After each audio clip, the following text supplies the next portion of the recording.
What I'm personally thinking is that there would be quite a lot of knowledge workers earning, let's say, $100,000 a year that could quite easily be replaced by AI. Yeah. And then maybe what they can offer is a nice smile at the local cafe, for example. Yeah. Let's say they're extrovert and they're charming. That might be a great thing they could do. Yeah. But the value that they could be paid for this would be $20,000 a year, for example. Correct. Other people might go into content creation like we are doing right now, and some people might love that, and that might be also $20,000 instead of, a couple of $100,000 that these knowledge workers are used to. So do you think there will be this new class of low-wage jobs that people can migrate to? Yeah, I think that what you're describing, I think, is most likely scenario. That traditionally, historically, we have been used to the concept of full-time employment. You early in your development, early in your life, you pick a stream of your professional career orientation. You finish education, you get a first job, second job, third job, but effectively you are a lifer. You work full-time throughout your life and then you retire and that's it. I think that we are moving into a completely different equation where, this concept is no longer going to hold true for most people. We have actually gone through a version of this transition already, and that's the version of, people no longer stay with the same employer for their whole career, but people have been changing jobs frequently, right? Every 3 to 4 years, new employer, new role, and so on and so forth. But still, the basic concept remained. Those were all full-time employees. And also, they were all operated within, similar industries. You can change jobs, but you're staying within the same kind of industry. What's going to happen when that is no longer available as an option? So I think that's what's going to happen is that people are going to start thinking about securing multiple sources of fractional income. And in an effect, people are going to need to become solopreneurs individually, solopreneurs. And what that would mean is that it's a combination of sources of income that everyone needs to orchestrate for them. And those combinations of sources of income will still have to rely on some form of residual wages. So you're exchanging your labor for money, but increasingly it will have to be supplemented by other non-traditional sources of income and activity that might be foreign for you now. A good example is what you described. Like a knowledge worker who is making $100,000 no longer is employed as a knowledge worker. They still need to bring $100,000 in order to sustain their life. And maybe partly they can tone it down. So they might no longer need 100,000. They might need 80,000. And that might need 80,000 because of the natural tendency of technology to drive down prices of goods and services.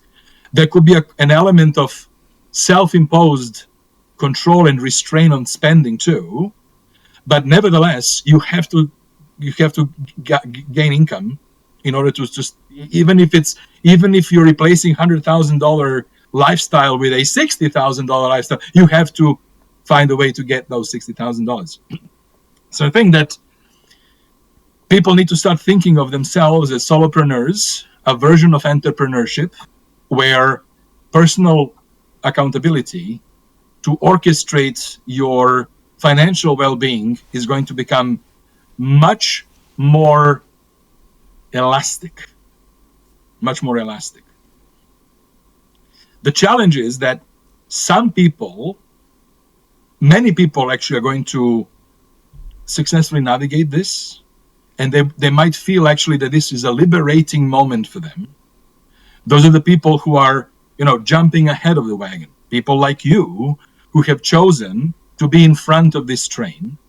But majority of people are going to find themselves in a very uncomfortable situation because they have never been asked to do anything like this. People have been conditioned to expect full-time employment, and even if that full-time employment ends with one employer, they go to the next employer, right?